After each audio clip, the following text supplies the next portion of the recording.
welcome. Thank you so much for being here for the December 2025 AHT series, Seeing Isn't Believing, AI-generated images, deepfakes, and the new Frontline of Exploitation from ACFCS, brought to you by Kevin Metcalf of Hooster.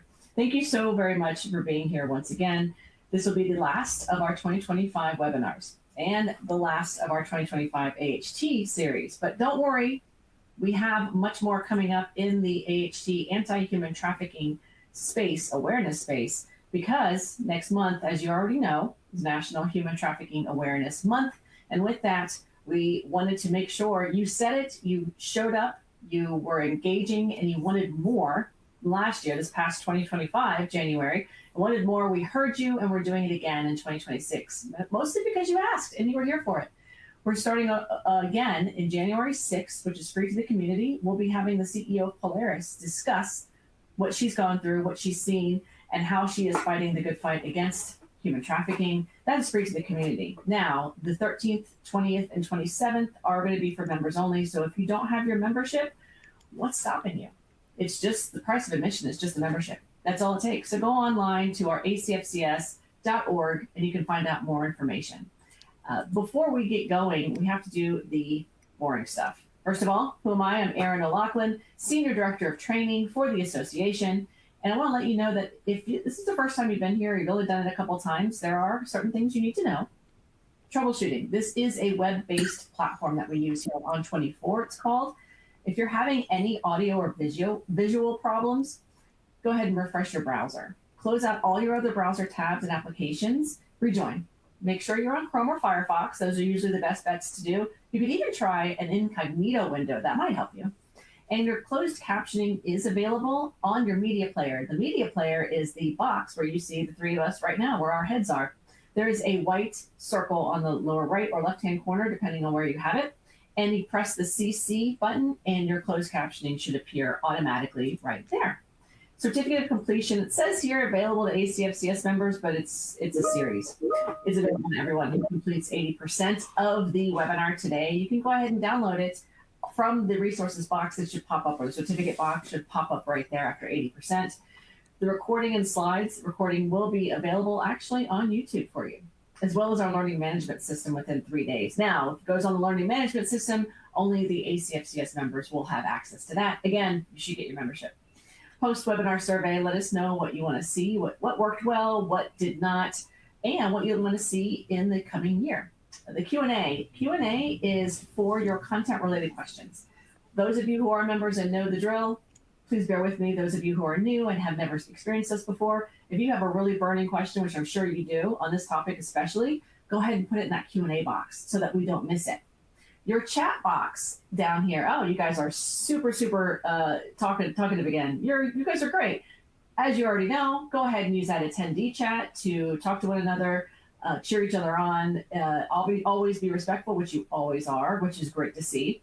And if you have any networking advice or anything you want to do, a website that you think that should be added to the resources box, go ahead and put it in the attendee chat.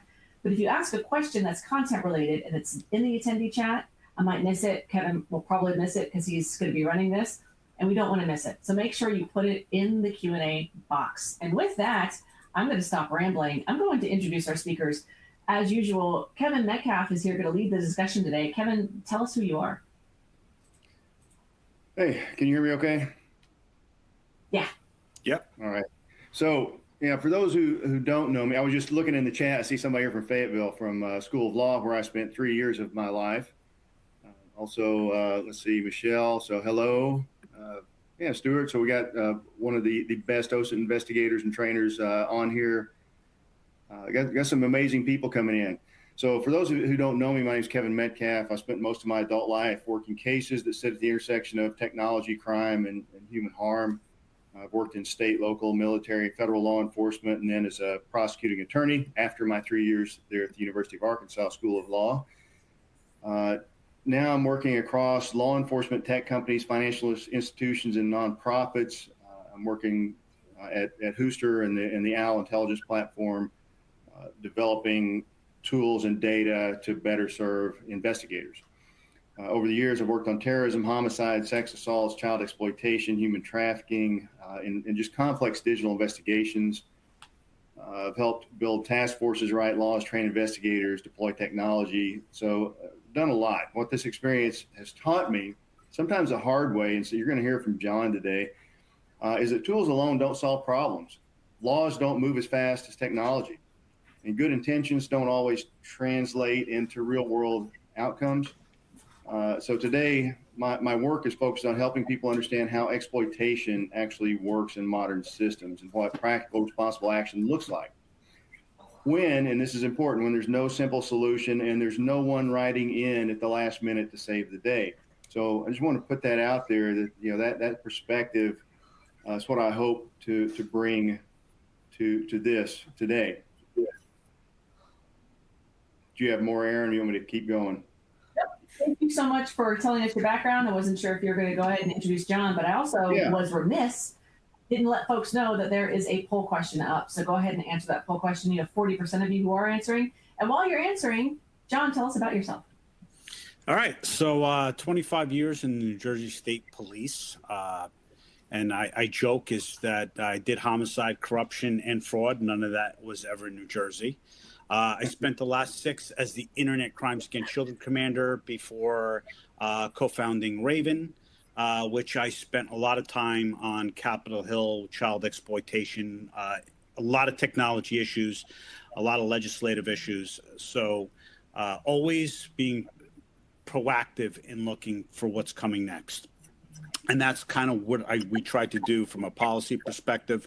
So with that, I was fortunate enough to testify 4 times between the House and Senate, another time for South Dakota. So going to give you basically some of the information here that we've presented to senators and members of Congress. So thank you for having me, and look forward to doing this.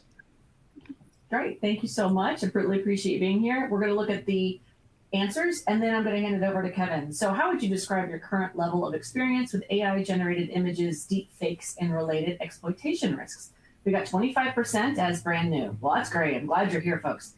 Understand the basics, but haven't worked with cases directly, 56.3%. That's the bulk of our folks today here, John, Kevin, just letting you know who you're talking to. And I've encountered these issues in my work occasionally, 16.7%. And with that, I'm going to hand it back over to Kevin to kick us off. Hey, thank you. So I also wanted to point out that, John has an extensive, not only just an extensive career in law enforcement, but also in a variety of crime types. He's also widely respected for his work in not only in child exploitation, human trafficking, but social engineering, leadership, cognitive interviewing. He's got a long list of things that he is known for. And I got to say, I was on Raven when that first started up.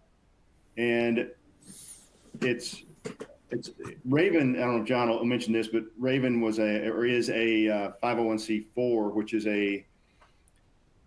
deals with lobbying. So he's testified quite a bit in front of Senate and House, and worked with politicians quite a bit. And that takes a very special person. But there are very few people who have John's both the operational experience and his ability to explain what's actually happening beneath the surface. So. Grateful to have him with us today. So John, what I wanted to start off with, we're talking about, pretty much, I know if you want to touch on, there are different forms of AI, but can you start off just telling the audience what generative AI is? You're starting with generated AI. There's a whole bunch of different platforms. And today, what computers do is just basically it's language models, what they call LLMs. They also have generative AI is generating basically images and videos, and that's what we're going to talk about. So they're computer generated. So think about it in simple terms. And that's kind of what we're looking at from that perspective. Now, the ability, if you think about it, and this is how I always looked at things, is back when I started, as an investigator, we started tapping payphones. Then I started cloning pagers. Then I went to, what they call is, wiretaps, where you have a whole one phone and they were switching to SIM cards, right? So technology keeps advancing, right? Then we go to Google email wiretaps. Then we go to Tor and the dark net. Now, with computer processing power, the ability to basically make anything computer generated. And that's really where it is. So now we're giving, through prompts, we're giving information, and all the engineering aspects we're putting into a computer system basically to get something out of it. In layman's terms, that's what we're looking at when things are AI generated. Thank you. Now, to giving the audience that background, because we have a wide variety of people out here, what has fundamentally changed, let's say, over the last 5 years or so with generative AI? What about that evolution that makes today's exploitation different from earlier image or video manipulation? Well, we'll show you. So the whole idea, the original deepfake, right? So, and we got some slides that are coming up that'll show you this. But like in essence of a deepfake, we went from taking a picture of someone, then cutting off someone's head, and then putting that picture and cutting and pasting it, right? And then, trying to make it kind of close. But now the generative AI is learning everything. And I'm going to show you images of pictures on here that basically are even a year old at this point, that you can't tell the difference between what's real and what's not. So that is where the danger has really come in.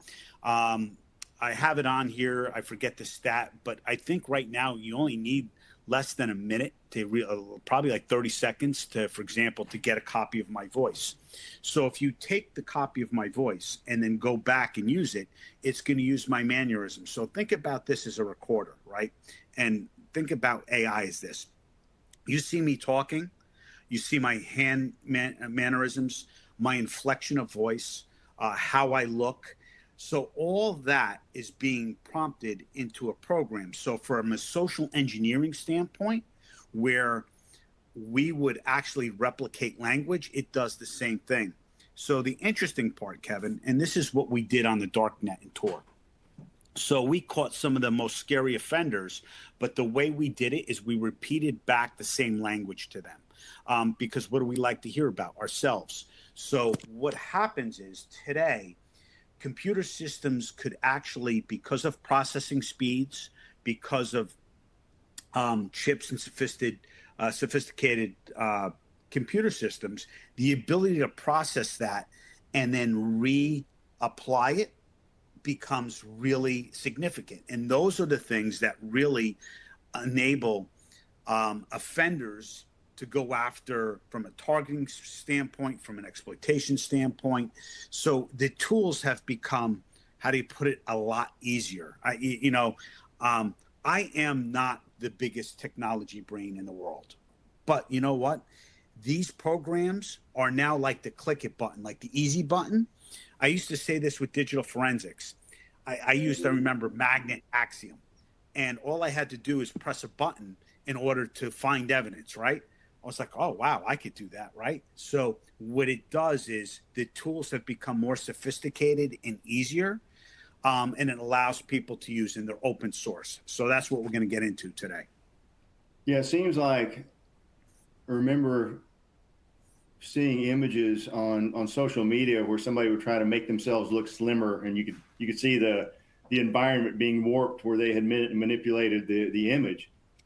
And even being able to do that took just a little bit of skill, maybe. But it's like everything else. Technology has advanced. OPSEC, operational security, has advanced so much that. Oops, excuse me. My dogs are going crazy here. Anyway, the advancement of that, but like you're saying, the easy button is pretty much here for criminals to take. So and if you look at the slide, AI is essentially a simulation of human intelligence by machines. Ultimately, that is what's going to do pattern recognition, which I just talked about, generating content. Now, I'll give you a perfect example. Like right now, you have all these girlfriend or AI girlfriend sites or chat bots. And, over the course of probably the last couple of years, I've been testing them, and the more you test them, the more lifelike they are, right? The more you input, the more they're going to come out. So you can't tell the difference. And this is where Kevin mentioned like neuroscience. So just real quick is what happens is your amygdala is your fear center in your brain. They don't see danger. And the problem is that if I'm home here and I'm talking to you from a computer aspect, is I'm not going to see the danger. So it's safe. So I see something repeated back to me, your brain doesn't really trigger that. So that is really what is happening is that, oh, you see something in the same words, you see your similar likes. So all it does, it just basically records everything and regurgitates it back to you, but a little bit more sophisticated from that perspective. So, and just to give you a little bit more categories of AI, you have narrow intelligence, which is that weak AI. It's not even, that's like your Siri, for example. So we go from that to the strong AI is now we're getting to theoretical, we're getting to ChatGPT, which we're at 5.2. And there's so much more AI than ChatGPT, right? And again, ChatGPT only knows what you put into it. So if I, for example, I'll use ChatGPT. If I put my resume in there, if I put like some of the things I did and ask them what I'm great at, it's only going to give me back what I put in there. It's not, if I don't say these are the bad things that I do, it's not going to give me the bad things. It's just going to give me the good things, right?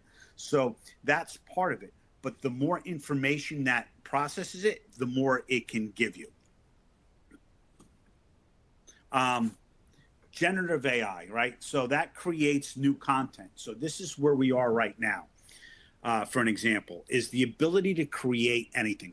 We create voice, language, pictures, videos. And there are some people, on this call that are very, really good tech people. You might have the ability, like for me, if anything comes to me, I default and just say, until I am proven otherwise, it's fraud, right? But that's only because I'm jaded and been doing this for 30 years, right? So, but like I can't tell the difference, right? I talked about large language modules. Again, they're trained on databases. So think about all the public information. Kevin talks about OSNIT, right? Like all the information that is out there. And we can scrape it, we can put it together. Even like something like, let's say, Thomson Reuters or Clear, right? And we use those databases. That information's out there. You put that information into something, again, it processes it a lot quicker. So that's where the advancement has really come into that generative AI, is that it's being done with media. So now I can use voice, I can use pictures, I can use videos. I remember the time where we had to have a proof of life, for example, is that when we, the biggest challenge is when we were doing chat cases for child exploitation is we had to provide a victim. Let's say, or we were like 13, we had to, kind of proof of life. Now AI can be used to do that, right? So now it's just very easy, and you can't tell the difference of what is real or not. So I'm going to bring up, not just from the trafficking standpoint, because I know we have a lot of banks and financial people, but the fraud aspect. So today, we have gone from sexual gratification mostly for child exploitation to financial gratification. So you have two things that are going parallel. You have significant fraud aspects of things, as well as the financial sextortion of things. Today, criminal groups see this as a way to make money. And it goes beyond what we've normally done, where, hey, you had to worry about the perv who's just trying to sexually abuse someone or exploit someone. But now they can do it financially, because where are we, right? We can use cryptocurrency. We can use gift cards. We can use virtual currency. We can use NFTs, right? There's so many different parallels to change, physical money back and forth through virtually, right? So that is leading to this. So for me right now, I can be any executive I want to be. Just to give you an example, this webinar that we're doing today, if you put this in an LLM and you actually machine learn everything I do and spit it out, it's going to give you everything. The only thing it won't give you is if you're asking me a question about, for example, when I was walking off the beach with my grandfather, it won't give you that personal experience. However, now it will, because I just mentioned it, right? So that's part of it. So document forgery, passports, anything that you can do, how do you tell the difference between what's real and what's not? And I think that's what we were trying to get lawmakers to take a look at. So the one thing about Congress and the Senate, they don't like to proactively do anything till it's a problem. Problem is, then it takes 2 or 3 years to pass it. So we are going to get inundated with a lot of this. If everyone remembers the doxing aspects of where people get doxed, but today, presidential elections, and I'll go right into this next slide here. Look at the incidents today. This was from 2023, so 2017 to 2023. So I don't have 24 data in it.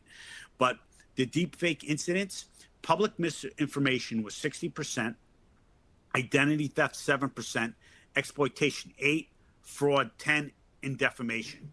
So this is in essence what you are getting. I am going to play a video. Is going to come up next, and it's Reid Hoffman from LinkedIn interviewing Reid Hoffman. So I want to play 3 or 4 minutes. This was done and put together, I think at this point, 14 months ago. We're already way past it. So you can probably spot some things now, but just to give you how easy it is and what the point I'm getting at. So it's just going to be a little bit of a delay. Why would I want to be interviewed by a digital version of myself? Well, great question.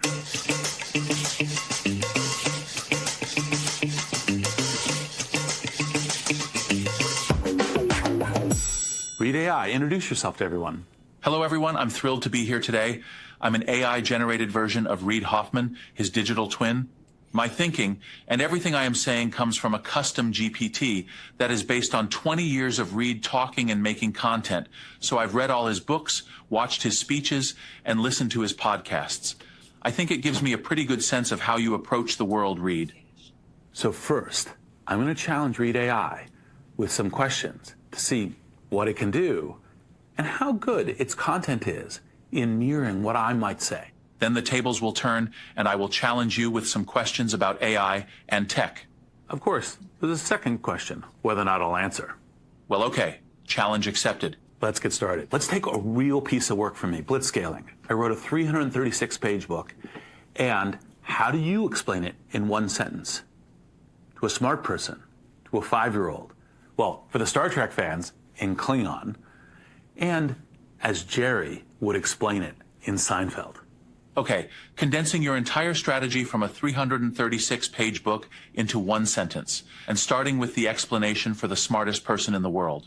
Blitzscaling is a strategic acceleration of organizational growth to seize market dominance by prioritizing rapid expansion over efficiency, leveraging capital and network effects to outpace competitors in winner-takes-all markets, despite the attendant risks to scalability and operational stability.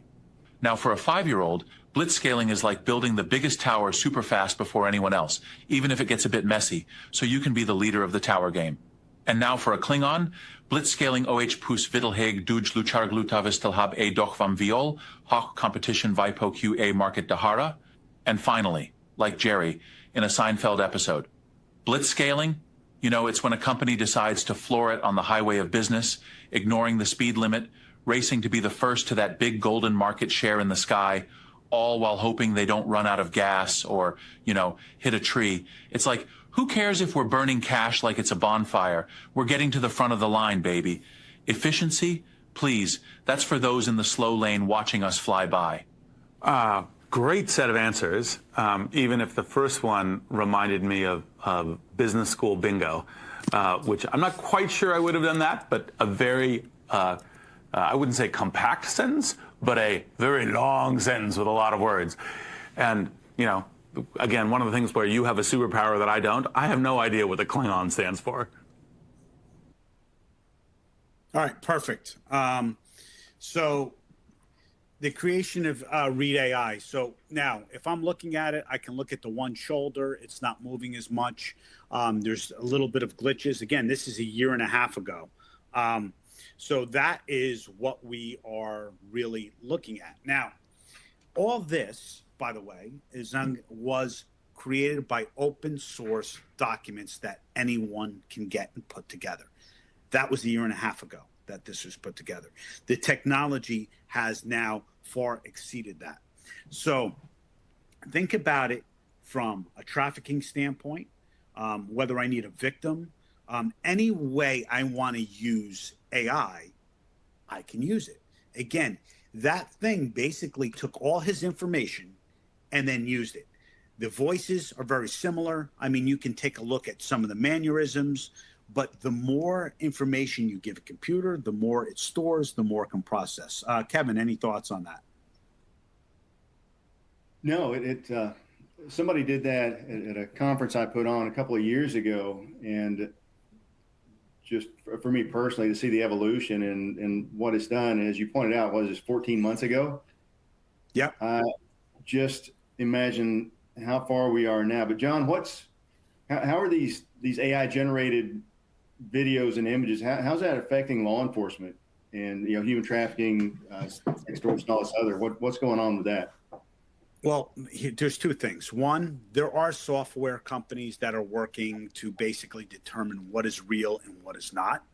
But you need to have them in a forensic environment in order to do that. And again, there might be some more techie people on this that might be able to do that. But first blush, you're not going to be able to tell the difference. So you have that. Now, law enforcement can use it to its own benefit. It can use it for undercovers. It can use it. We can use it from a social engineering aspect as well. But now anyone can use that. So if I want to lure someone, for example, and I can use pictures and videos of something that's not even real, someone might travel. But legally, we get into a little bit of gray area, what's a victim and what's not, because the Ashcroft decision basically said that the only way, there has to be a real victim. Now we are self-generating images of children and victims that aren't even victims, right? So there becomes a legal aspect of things too. So the creation of this Read AI, and again, I'm going to show you some of this, is that the avatar was generated by Hour One, which is a paid service. The voice is created by 11 labs, free and paid.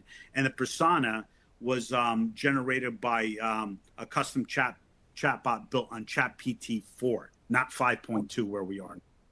So again, it just shows the evolution. And it's important to understand. Good. I was going to say, and for the audience, I taught a class with a friend of mine who does AI work for some large companies that I won't name, but he and I put on a 2-hour course for judges. And one of the judges came up to me and said, and this was last October, and said that a couple of months before that, on a case that was before him in court, it was a homicide case, that a video suddenly appeared and was provided to law enforcement that actually pulled him into the case. I can't put too much out there, but a homicide and this video that looked real implicated him in this case. But law enforcement, upon further examination, determined that it was AI generated. So this is real, and this is out here. And this hit a judge that I was able to talk to. He said, "Yeah, this video looked good, looked real," and took further investigation though, and luckily they were able to determine it was fake. So just wanted to throw that out. Yeah, and that's going to be the problem, right? And again, this is stuff that you can use. So AI image generators are basically, what are they? Advanced computer software that can create pictures based on written descriptions. So this all started with Stable Diffusion. When Stable Diffusion came, the release date was August of 22. So now we're 3 years into it, and like anything else, we get better the more we do it, and we can't keep up from a technology standpoint on things, right? So, right. Yeah. So now here's the dilemma. Many AI models are openly released or leaked online, meaning anyone can use them. It's any tool, right? Think about how many people use ChatGPT. I remember when I went to college, you probably went to law school, Kevin. Mhm. ChatGPT wasn't there, right? Like, you know, you're searching, you're going to books, you're sourcing stuff. Now, hey, ChatGPT, can you write this paper and source it for me? Right? So, and you can do it really quickly because it can bring in those sources. So now with Stable Diffusion, the open image generator and the ability to do it. So originally you could tell the difference because it got the digits wrong. There'd be like 6 fingers and, 7 toes. But now it's getting better and better and harder to pick out from the naked eye. So, by the way, for anyone here on the webinar, take a look at these, Google them, and you want to play with things, play with it, because that's what I did, is that any open source tool, I figure it this way, I look at it. If I can do it, then anyone can do it, right? Like, so that's where I go from a technology standpoint. So if I can figure this out open source, then we're in a world of trouble. So DALL-E by OpenAI, Stable Diffusion by Stability AI, Flux AI, right? These are some of the ones that are out there that are image generators. Go in, what I encourage people to do is like anything else. Like, I will play around with this. I'll do the $39 for the month and then play around it and then understand it. Because if I'm talking about it from a legislation standpoint, I want to understand where the technology is and where's it coming from. I don't know how to code at all, but I know what's out there. So I think those are the things that I look at it. So take a look at this image right here. So these are AI image generation tools. If you take a look like DALL-E 3, you could see that. And again, this is where you get children, and now you can't tell the difference of what's real, it's not. So even from a law enforcement perspective, maybe, Kevin was talking about, let's say it's a judge, right? All right, I want to get this judge back. So here's some images that I sent with the judge and a child. You knock on the door and you realize that it wasn't even real, right? So you're going to have some of that coming on. Stable Diffusion, you got the bots, and now you have new generator software that's out there. Here is a perfect example. So this was October 23 from March 23. All right, we're already 2 years past this. I can't tell the difference. I can tell the difference on the picture on the left, but Kevin, can you tell the difference on the picture on the right? Does that look like a real child? I am no expert in this, John, but yeah, just without getting into too deep, just glancing, it does. Yeah, so that's my point, right? Now, that is a completely self-generated image. So that was October 23 of just that image. And I'm going to give you some more different images. That look realistic because, again, what AI does is it prompts. And I'm going to show you some different prompts. You're prompting it to do certain things. So, for example, if I want to say a beach at sunset, right? And can you make this image? Now, if you look at that, it gives me 3 different images. Now, if I'm looking at that, it looks like a painting. It doesn't necessarily look real, right? So again, that is the first image generator. We're going to play with prompts. The more prompts you put in, the more information, the more you realize that you get at it. So a smart person, all they have to do is understand prompts, because this is what AI does. It collects data, it learns from pattern recognition, and then it refines it and then comes up with a final image. And then we as people, what we need to do is then we refine that even more. And that's why playing around with it. So everyone on this call, for example, should do that, right? Like, because you can see how it works. So I play around with prompts. I'm like, okay, let me see what this does. Let me see what that does. Let me add this. Let me add less description, more description. And the more I do that, and the more everyone else does it. So if I'm using a free source and it has 100,000 users, it's taking that data, from 100,000 people and ingesting it. So the more people that use it, the more of a model it has to really spit it out. So they don't just recognize existing images, they create new ones. And that is going to be the face of fraud and exploitation. Because why remember, if everyone remembers, okay, we got to worry about the email with the executive from Citibank, right? And then you look for something on a written document. Well, now you're getting an image or a voice call. Good luck on telling the difference there, right? So, again, it becomes more sophisticated. So it works because they have visual features and images, and over time, like I was saying, enough data, the AI gets good at generating realistic, incoherent images. It does it by a couple ways. Like I just said, it learns by looking at a lot of images and videos, descriptions, the prompts. It takes that information.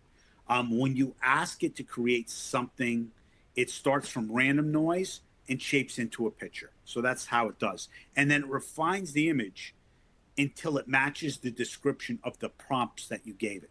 So now if I am an offender or someone that wants to use it for bad use, all I have to do is keep using it and refine it. So like I like to say is that AI has given, instead of me trying to learn about a victim and trying to groom that victim and taking that time and then doing it 1,000 times, now I can do it 1,000 times one shot, right? Because the ability to ingest that and do that, it machine learns. It learns everything that you do. And it's only as good, AI is only as good as the information that it has or you put into it. So if there's faulty information in it, it gives you faulty information back. That's why ChatGPT is not accurate all the time, is because it takes information and some of that information that it takes is not even real or it's not consistent. So that is kind of where it comes from. So let's take a look at another example, a prompt example, a dog outside. So here you go. Here there's 3 images. It's all I did was a dog outside. Now, if I'm looking at this realistically, it kind of like the dog in the middle. All right, it's a little front. That's a really good picture, or it's filtered. That's the other thing, right? Is my image real or is it filtered? Because everyone now has a filter on things to make the image look better, right? So you have that coming in. If I look at the dog on the left, that looks a little bit more realistic. Maybe the head's a little bigger, but the focus is closer. Then I look at the dog on the right. But that is what you're going to have to tell. The challenge is you need software. Sometimes the naked eye is not going to be able to do it. So I'll give you another prompt example where you're putting more information in.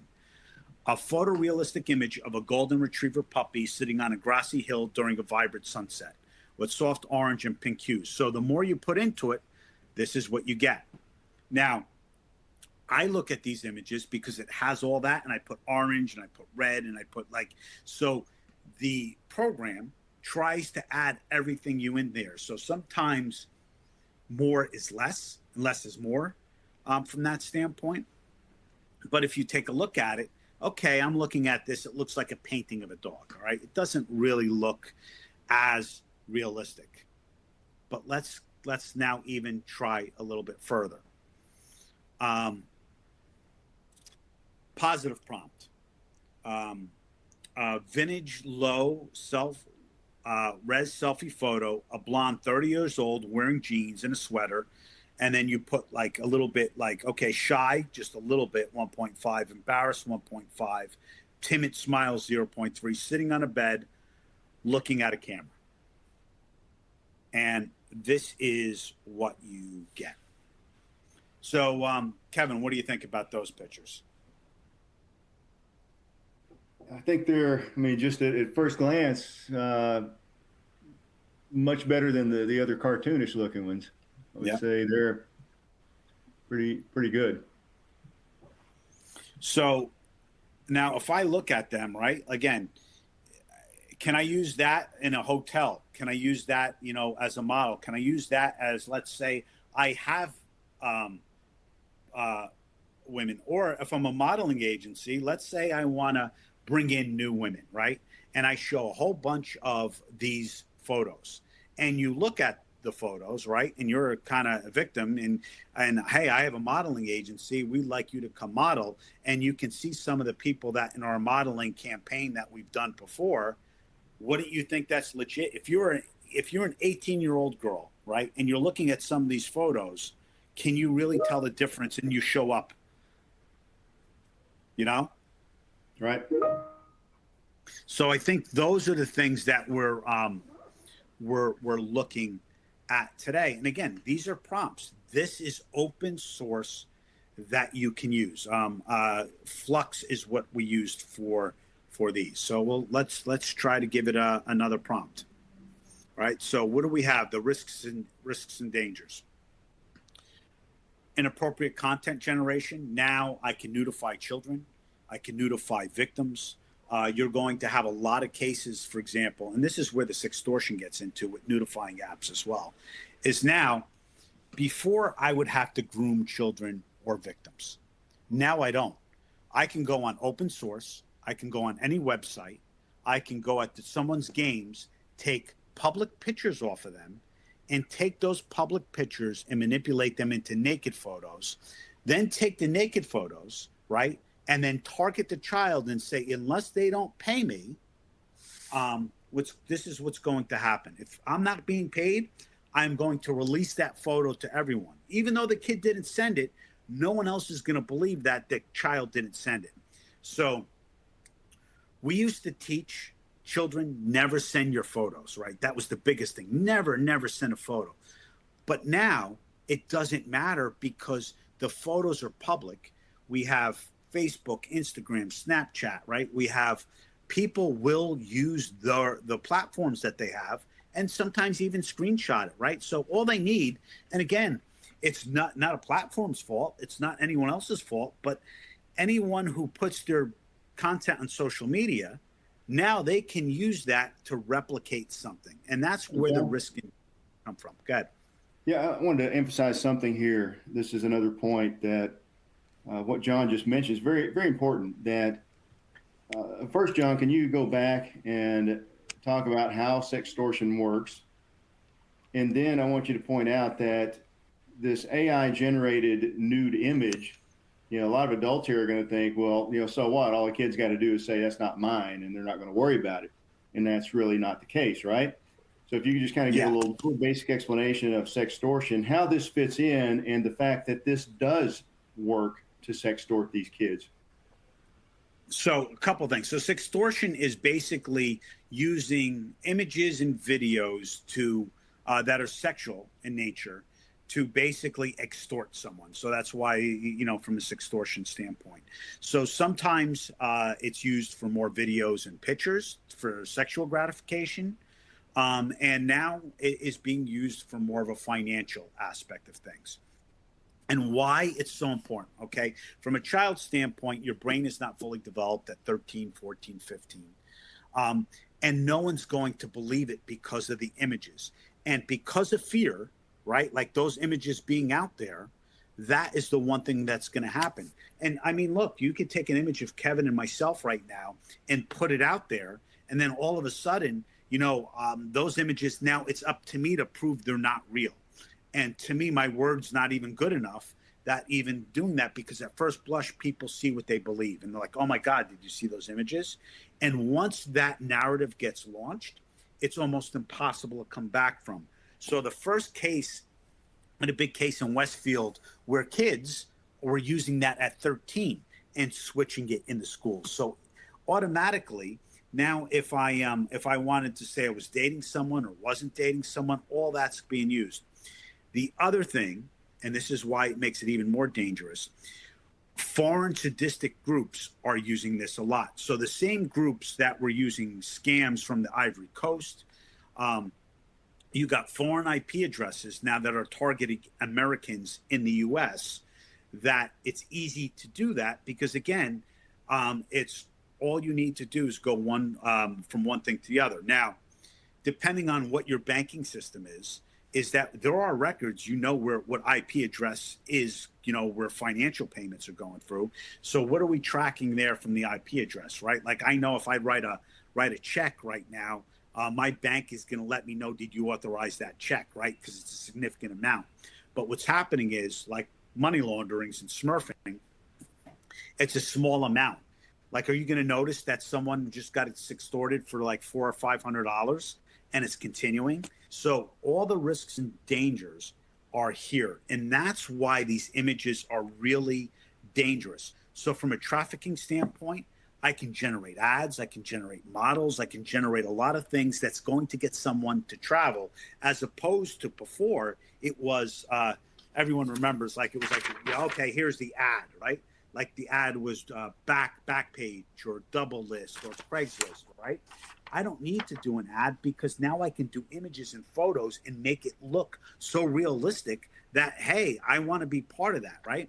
I can run a website, from the dark net, and then I can create another URL someplace else. Then people go to that, and then I can take it down, right? It could be in a foreign country. Someone looks at it and they say, wow, look, this is really here.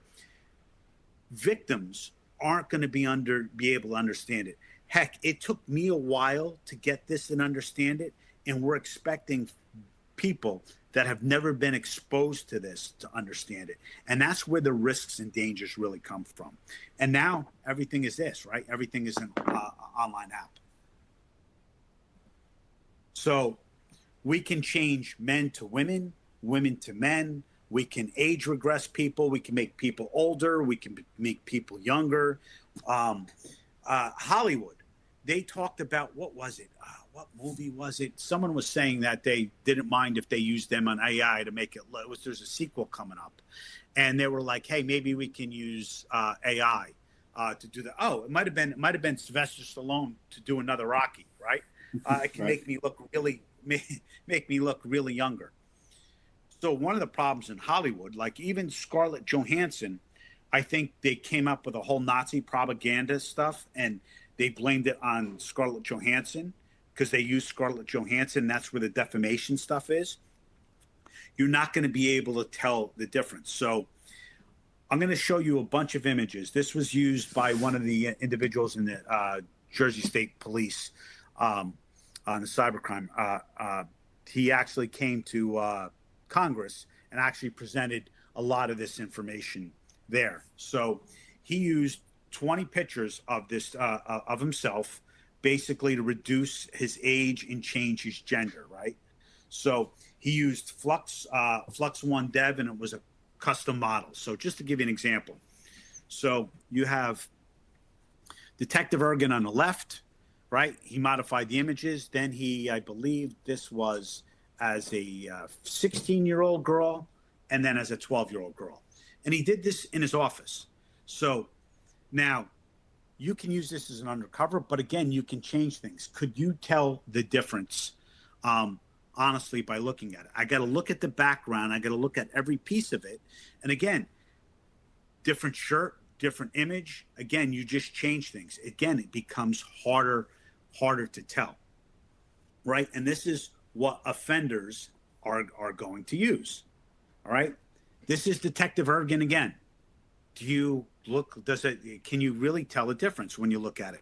Now, when I look at it, the smile is kind of too perfect. The cheeks, the rosiness are a little too perfect, like the way the cheekbones are. Those things, for me, I could take a look at it. Like the image on the right, the head looks a little bigger to the left. But you got to realize is that we as investigators and we looking for things that are wrong are more likely to pick it out. But for most people, they're not looking for the wrong thing. So first blush, that's where they're getting everyone, right? And that's where the fear sets in and why people move. So when, Kevin was talking about me with this whole social engineering aspect of things, the way we arrested people off the dark net that came and traveled that had 20 victims apiece, was basically social engineering, because they were hidden by their IP addresses. They were using the dark net. They were using VPNs. We repeated the same language back at them. We made them come to us. And because of that, they came and traveled. So it's the same concept that offenders use to lure children and traffickers use to lure even other victims. We just use the same victims. But now with AI, it just makes it easier. Here's just another example of just the different images that, again, you can use. Again, this is now how many months? This is about 6 months old or 8 months old, right? So this is 8 months old, these images. If I went in and didn't again today, they would even be better, right? So again, this is what you're running into. And again, you're using this. So I think Flux, I paid $39 for the month.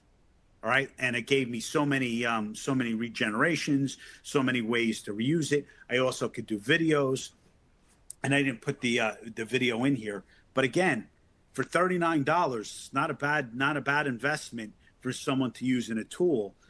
If it was me trying to code it, I'm never going to be able to do that. But for me, the unsophisticated user who has like open source material, makes it a lot easier. So now here's another perfect example. The person on the right is also a detective. And these are used as proof of life. For example, hey, we're available for individuals to come travel. Now we're going after offenders, right?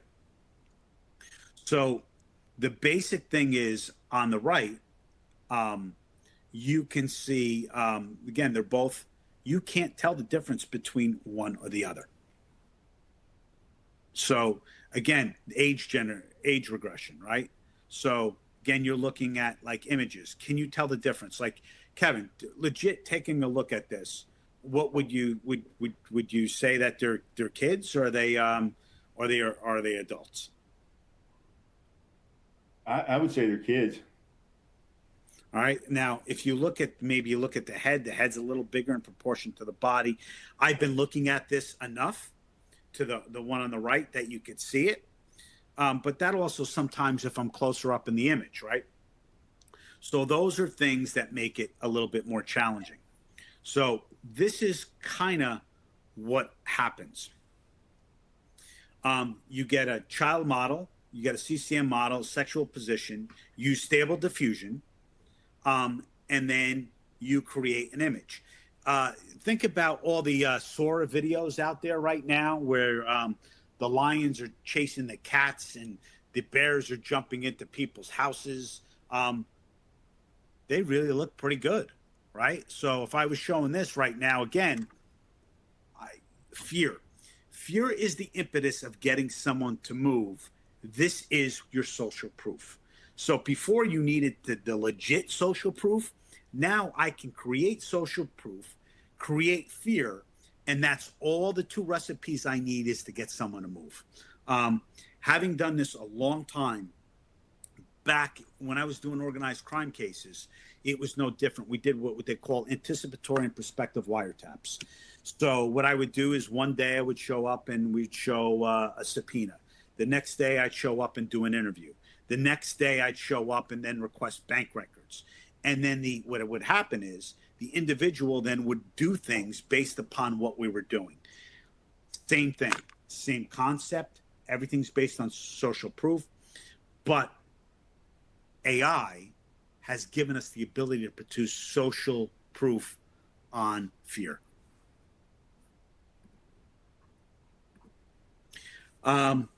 AI manipulation, right? So we take the first image on the left. Now we create a little bit more shirts, and then we create that. So again, we can now manipulate existing images, right?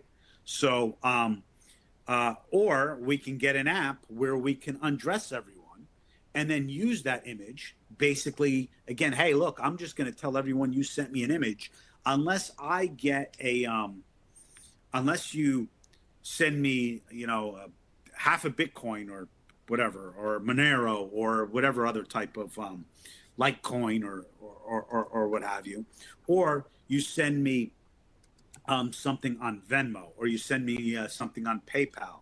Again, the instrument of the platform is where the offenders are going to actually use it. So for everyone on this call, is that whether you're a financial instrument, whether you're a platform, the offenders are going to look and exploit it that way and try to use it. So how you detect the foreign individual then becomes a little bit important, right?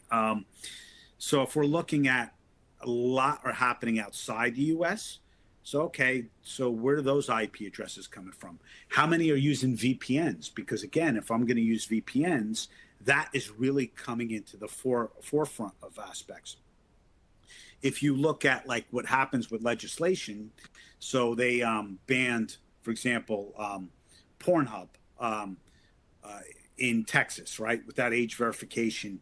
So now what happens is I'm not going to do that. I'm going to go to VPNs, and my VPN is in, New Jersey, because New Jersey doesn't have that law, and now I can access it that way, right?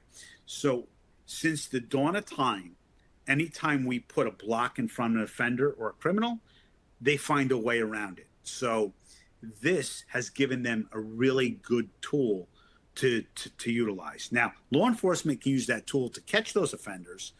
But again, I don't know to what extent we're using that to actually identify. Because again, if let's say I work for a bank or a platform, right?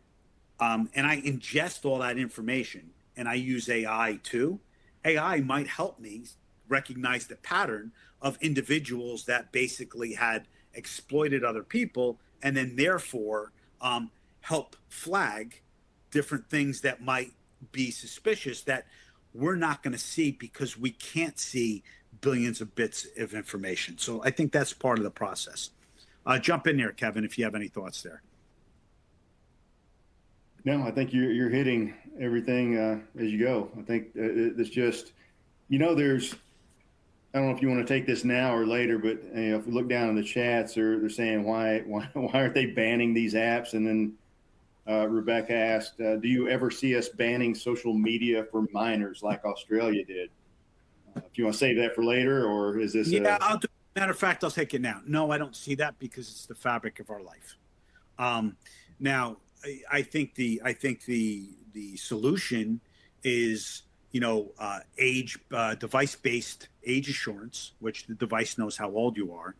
I even look at it. I think that as much as I think social media should be limited, at this point it's already out of the box, right? So I think that there are conducive things to today, and here's my opinion, right? So again, this is John Pizzaro talking from where we are to where we at.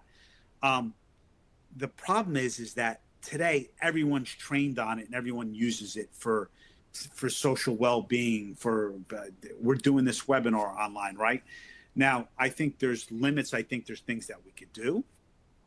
But honestly, I think that even for the way people express themselves, I am not the parent. I think a lot of that relies on the family as well, and it depends on each kid, because each kid is different. Maturity level is different, right? Their circumstances are different. So I think we can't regulate everything, but I think that's just me speaking. But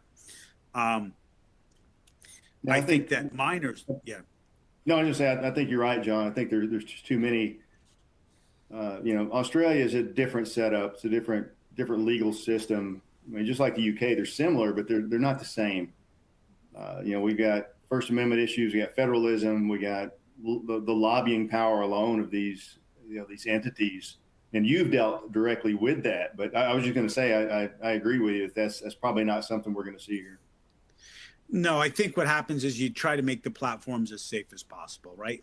Because it doesn't matter. Here's what I've learned. It doesn't matter where the child is going to be. If it's on the playground offenders are going to go to the playground. If it's on a platform, they're going to go there. If it's on Discord, because if we do that, to me, the gaming systems are more worrisome than the actual platforms, right? Because now whether it be Xbox, anything that has an online component to it, anywhere, just think it this way, anywhere where there's a child, an offender is going to go. And if you eliminate one thing, they're just going to go to someplace else. So that's been my experience. It's just making, the system safe. But the challenge is the open source tools that are out there that offenders can use. And beyond the exploitation aspect of it, just look at it from a fraud concept. And that's kind of what we're looking at. Like your chatbots right now, how many chatbots are really regurgitating the information? So how many lawsuits, or whether I forget what lawsuit it was, where they were talking about where a child killed himself because the chatbot told him how to do it, right? Right.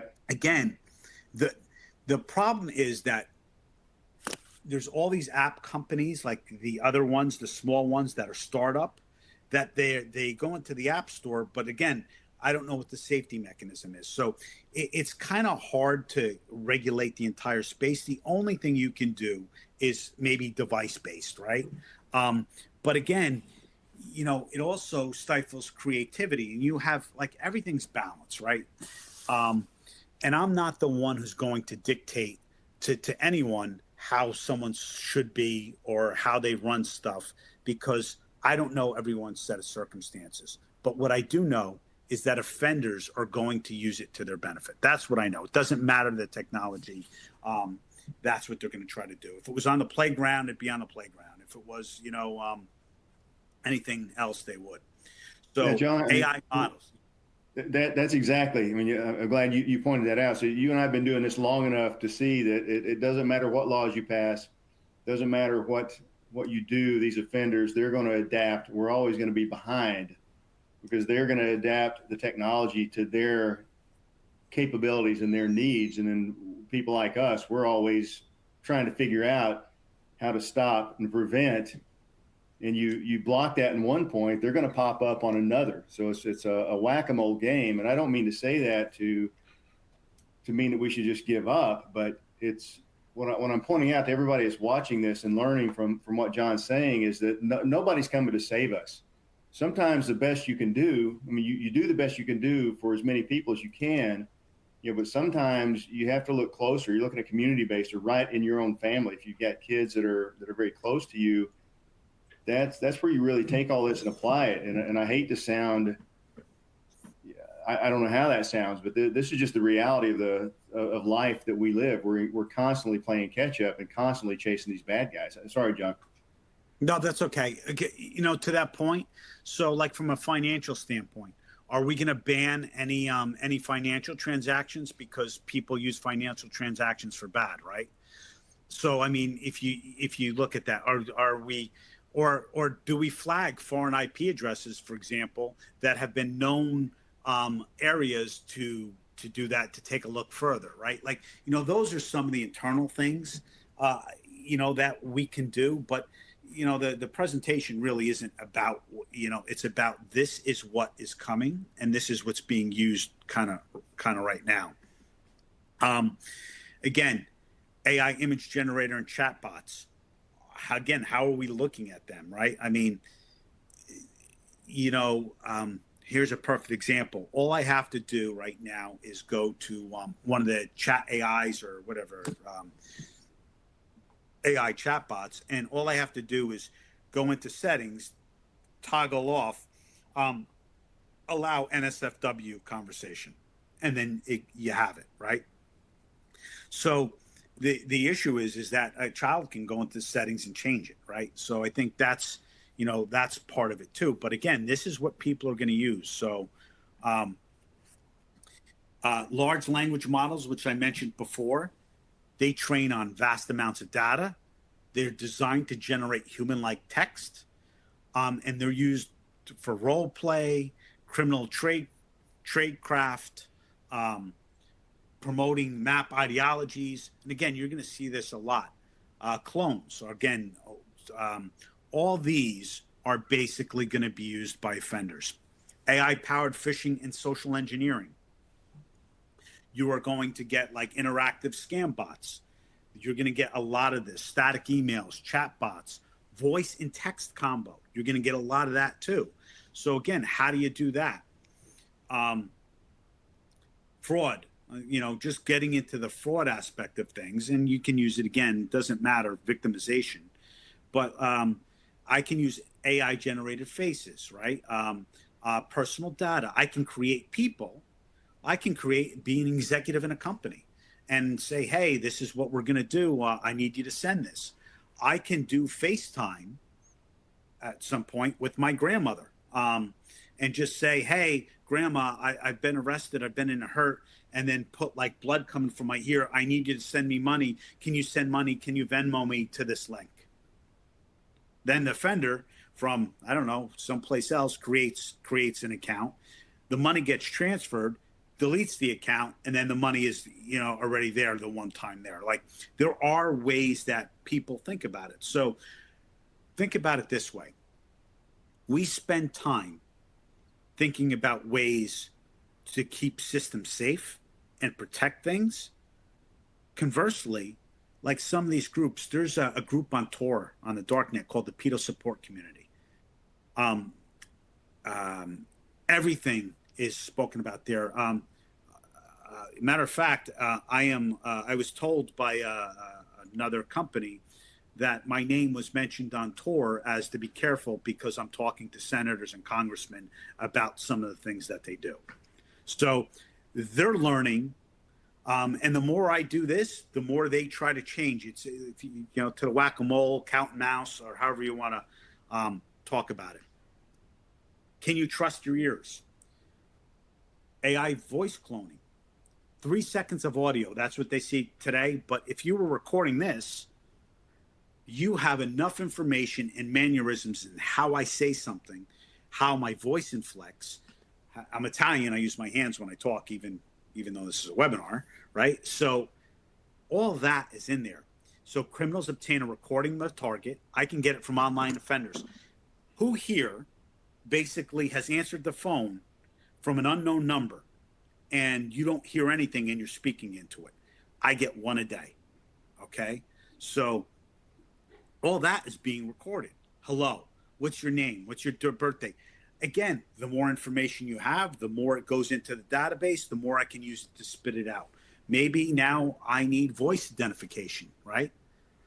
So we went from two-factor authorization to now voice authentication, right? So this is what we are going to do. Now, for me, I can change my voice up and down. I do that a lot. So if it's monotone, and right now the more monotone, okay, maybe I can tell. But are you going to be able to really tell? You need a long set of time to do that. You're not going to get that in 3 to 5 minutes. Again, if you do the fear thing, people are not looking for anything else. And so John, voice, God. And I don't know if you're going to touch on this. If you are, just put it in wherever. But yeah. You've been looking at this for so long and looking at human behaviors and comparing. What behavioral or technical red flags suggest synthetic content rather than organic? So I'm gonna, so I'll get to that in a bit, but I'll that's fine. So if human nature, right? What I'm looking for is I'm looking for voice quality. I'm looking for voice consistency. I'm looking for how the words are articulated. All right. I'm also looking for eye blinking. Eye blinking is kind of tough. If your eyes don't blink at all, sometimes they don't do that. I'm looking for irregularities on your facial structure. They're small little tells, but the problem is because of fear. Now with this thing, you're like, oh, I'm going to take a look at it, right? So that's what you're looking at. So now early deep fakes had obvious tells, the strange eye blinking or visual glitches. Even in the Read AI that I showed you, it showed some of that, right? Now it's a little different. Each time researchers build a detector for known artifacts, they kind of change it a little bit. So that's kind of what you're looking at. Now, right, I can use this in political manipulation, right? They pose a serious threat. again, I could put it on Meta. All I need to do is put something on social media, right? You don't know if it's real or not. A user puts it on, and now it takes a while to realize that video's a fake. Now, more and more people are catching on, but that's how you undermine opponents. And you do that right before an election, and you cause people not to go out and vote. It's all you need, right? So it just pits one against the other. And most people aren't going to take the time to delve into it. For us, we're going to take a look, especially from a financial standpoint. You're a financial organization, you know, how people are going to really transfer money. Hey, I need to speak to you. Okay, I call in, right? Now, a lot of times you got to maybe do a push notification that gets around it, where all of a sudden you do a phone and I have to authorize it to a phone, and it comes from my phone number. You know, that's a way, but the voice quality becomes what you're listening to, the voice mannerism. And it's a little bit harder to tell. You have to look. If the biggest tell right now in images is if the head is a little bit more bigger proportion to the body because it's kind of looking in, zoomed in a way, it's something to take a look at. But if you took a look at my pictures that we take, right? If I take a picture right now, there's a lot of times if my wife's ahead of me, right, and I'm behind me, I look a lot smaller than she does, and then vice versa, right, because of positioning. So it's kind of hard to really kind of change that. Where can I use it for extortion? I can use it for ease of creation, fake kidnapping, blackmail, right? All this is really where it's important. So the AI forgeries are so good. This is where it's harder for us to really tell the difference. Current avenues, all right, visual auditory artifacts. Many detectives, we're looking for the subtle imperfections, and that's kind of what I had just mentioned. Innovative methods extract cues like heartbeat or breathing. Like for me, I don't come up for air, right?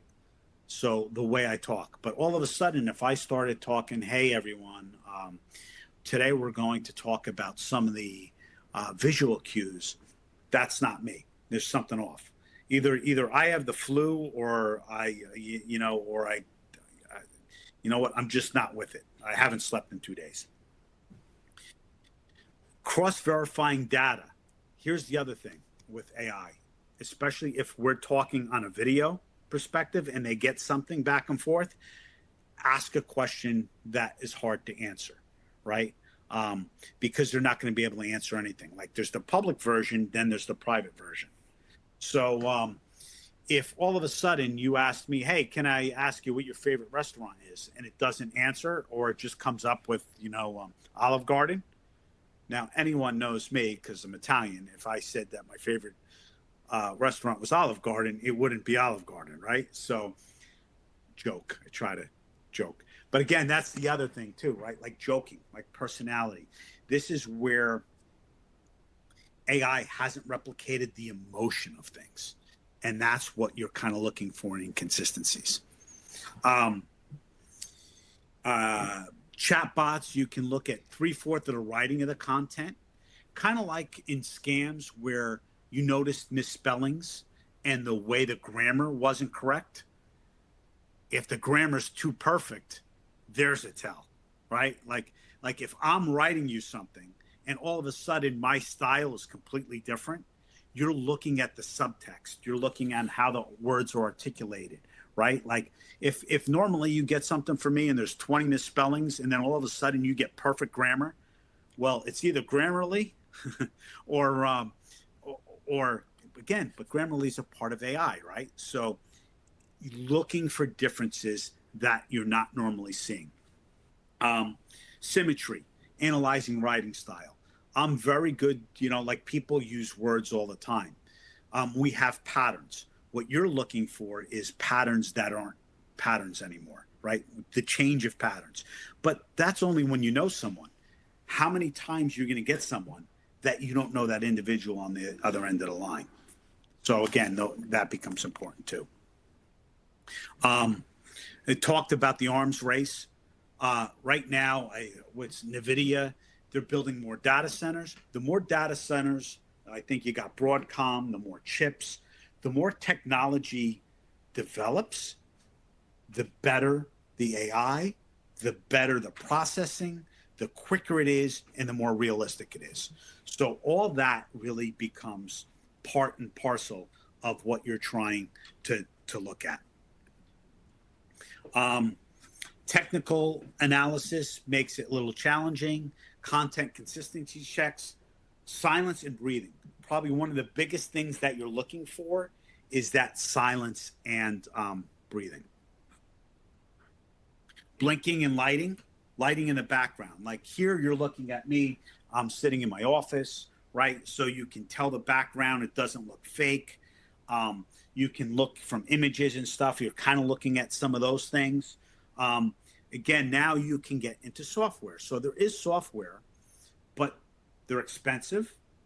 They're still being developed.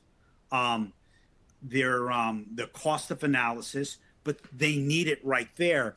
The challenge is that software running? Again, there are some people on this call that are well more versed in tech than me of what's possible on that version. So anything that you create, you can create something to look at. So again, it just comes from the coding standpoint of what you ingest. Legislation, that's the hardest part. Like there's a bunch of deepfake bills, but right now, here's a perfect example: is the Senate,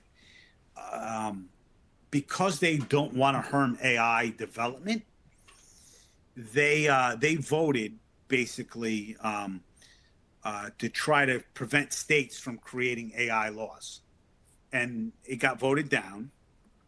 And then just last week, the White House put in an executive order for states not to do AI work or AI legislation. The problem is with an arms race and people trying to create, the safety mechanisms don't get done. And honestly, that's history, right? Go back to the auto industry, go back to, like when we're creating industry and we're creating things, usually the safety component is what is usually, lagging behind. But until then, offenders are going to use it. So what can I use it for? Defamation, non-consensual pornography laws, election, fraud, impersonation of crimes. So, the infrastructure, some of the things that we can do that might help. Watermarks. I think there's software now that are really using watermarks. Companies that use watermarks think are really important when they generate that. I think that's a good way to tell.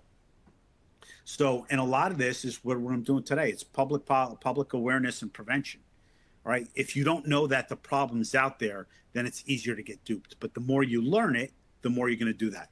It's no different than we go back to, all the intrusions, the cyber attacks, the phishing scams, all those things that we had prior are some of the things that, again, we started preventing stuff. So the idea is this is where really technology is going to list that. So I know we got about 10 minutes left, but I wanted to open the floor to questions.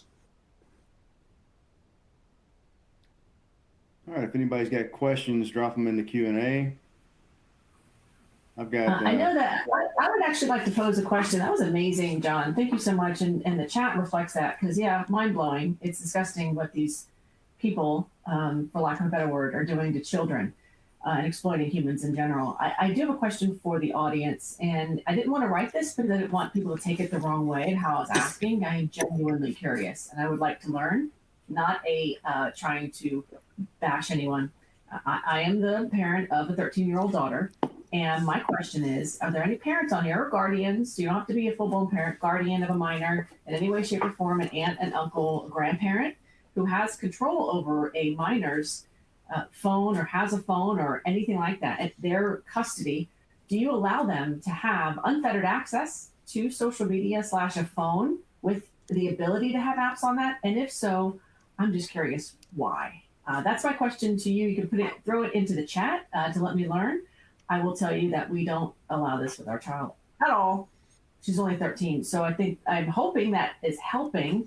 And we're very, very big on checking her phone. We have a phone that doesn't allow that kind of stuff. And so we're on top of it. Maybe I'm just a paranoid weirdo, but I'm not too sure. Also, I do have a question, not really a question, but it's more of I've had people say to me before, when it's talking about AI, why do you guys do these webinars and these sessions for the fin crime compliance arena? I mean, I just look at transactions. I don't understand the reasoning why. Well, that kind of scares me because you should be doing OSINT. And that's my perspective. What is your input on that, John? Well, I think that's going to be where the exploitation place aside. This is money. I mean, I'm going to, since they've been, from a fraud perspective, since they sold the Eiffel Tower, Tower and the Brooklyn Bridge, it has gone and transformed. If you're a financial institution, I'm using this 100% all the time. I'm good. There's a lot more tools that I can think that are problematic. So from that perspective, just from a transaction, everything is financial. No one pays cash anymore, right? So everything is an electronic transmission, of some sort. So, that's how I look at it from here. I just see the windows. Absolutely. There is a question in here in the Q&A. Thanks for that, John. There is a question here in the Q&A. How do you convince someone about deepfake that is convinced that it is just a, quote, government conspiracy? I don't know. There is no government conspiracy. I think we love conspiracies. I think that's part of the problem. But, sometimes things happen because they happen, not because there's a conspiracy. I don't know how to explain that to someone who doesn't believe it, right? So other than you show him this stuff and then, okay, if it's a conspiracy, then how come you can do this, right? So. Kevin, are there any more questions? I sort of took over. I don't. Let's see here. I think there's some responses down here to your question. Yes. If you want to check those out. Yeah, I love these responses. A lot of folks are saying no. I like the whole no line. But these are great. I use Bark to help me monitor my children's phone until age 17. It was well worth the $10 a month cost. I love this one here about my sister just got a cell phone for a 13-year-old. I sent her clicksafeintelligence.com for starters. How is that working out? What is that? I haven't heard that one. Have you heard that one, Kevin or John? Yeah, ClickSafe is actually a friend of mine, Jessica Smith. She worked with me when I found the NCPTF. She was one of the people that I worked with. She's doing a great job. She's built that up from pretty much nothing, and it's going in. Started off going into these chats on Discord and all these other ones, and just getting data and getting intelligence. But ClickSafe is a great. Jessica's doing a great job on that. There are others just keeping track of everything. I think John will tell you that just because he has worked in this, he's not an expert on everything, but he knows a hell of a lot about a lot of stuff, and he knows who to go to ask specific questions. But if you've got kids, for me, I always treated it like when I was, quite honestly, technology, that's not something my parents dealt with. I didn't have technology when I was growing up. Then we have these transitional generations. So this is all really new, and we're still really new at this. When I was in Pakistan a couple of years ago, they were looking at me like, oh, you Americans got this human trafficking figured out. Why don't you just give us the answers? And I was like, that's not how this works. We don't have answers. We've just screwed up more than everybody else, and we're still learning. But for me with kids, I like treating it like you're teaching them to drive. You start off in a parking lot when they're young. They need to be exposed to social media. They need to be exposed to all this digital world. And they also need to know the reality of digital exhaust. What are you leaving behind?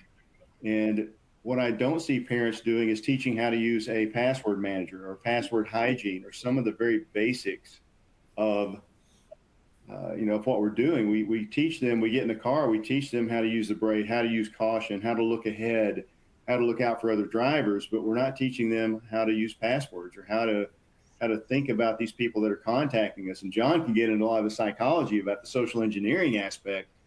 that is tied into the social media and tied into the abuse of it. But anyway, I would just throwing out there, if you got kids, one of the things that I really did was to treat this in stages, that I want them when they hit 18 to be able to work in email and social media and whatever else in this world and have that exposure and have confidence, not something where I'm going to restrict it, monitor it, and have my hands on it. And then they hit 18. It's like, oh, here you go. Now you can figure it out. Yeah, I think we've got to look at a balancing. Yeah. And to your point, Kevin, communication, right? This is what I always advocate for. Are you having your communication with your kids? And more importantly, are you telling them how offenders, it goes beyond, hey, don't talk to anyone right? Well, maybe why don't you tell them, like, hey, this is how someone's going to come at you. Like, again, as they get older, not to shield them. And I guess I'm a little the other ways because I was a commander. My son was he's now 20. He heard everything with me because he was in the car. So I remember, where he had a friend of his who was getting sextorted and basically says, don't send him any pictures. Don't send him any more money. Was his face in there? Is your face in there? He goes, no. Then don't send him anything. Don't. So my point is that it depends on the child. It depends on the family. But the more you communicate, the more safety there is. That's just my thought process. And John, there's a question about the 764 cult. You have any comments you want to throw out? I'll just say this is that we've changed. And this is where the 764 cult, they are a sadistic group. And again, it's for sadistic and it's also for financial gain, right? That's where we're going. It's not about some pervert anymore. It's about, hey, how can I victimize someone and get caught? And then either for a sadistic standpoint, because even your serial killers went out and got off on things, but they actually had to go out and do it. Now I could do it behind the screen and I can profit from it. So that's what has changed today. And it's because it's the world we live in. Yeah, all about money. There's another one in here. There's one, if prompts are used to create deepfakes and the likes, can't prompts be also used to detect deepfakes? Yep. So again, it's coding and doing that too. So that's where the arm race is. Right now, there's more creating on that side than the other way. So again, it could be used the same exact way. So it's going to be interesting. We're going to be using AI to detect AI. Well, for sure. It's going to be, it versus it, not us versus them, just it versus it. Skynet is on its way. It's already here. That's my pop culture reference for the day. Thank you so much, John. That was an amazing presentation. Terrifying to start our, holiday off on our holidays for Christmas in 9 days or so. Thank you for that one.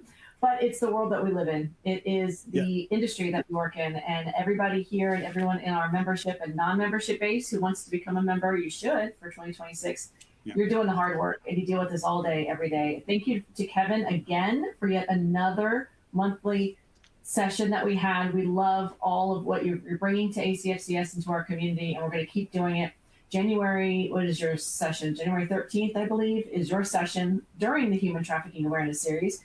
We're going to be talking to you, Kevin, and your colleague, Richard, at Worcester, but talking about what you did in Oklahoma and how you put together the Human Trafficking Response Unit and possibly getting that kind of education out to other states within our country. Maybe they can appreciate it, everyone. I gotta run, but thank you. Thank you, Thanks, John. Really appreciate it.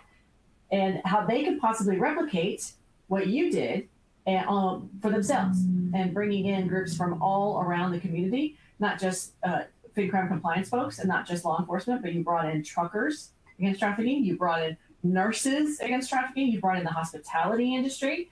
It was amazing when not this past year, it was in 2024 that I went to your first conference and said, wow, this is a huge group of community folks, like-minded, that are not just inside financial institutions. But you got to be a member to join the January 13th to learn more from you about how you put together the HTRU. And that is a wrap for all of our 2025 webinars. Thank you so much to everyone. And thank you for all the love here in the chat. And don't forget to join us in 2026, January 6th, to start the year off right. We appreciate you and thank you so much for all that you've done inside the CFCS community. Have a great 2025 New Year's and into 2026.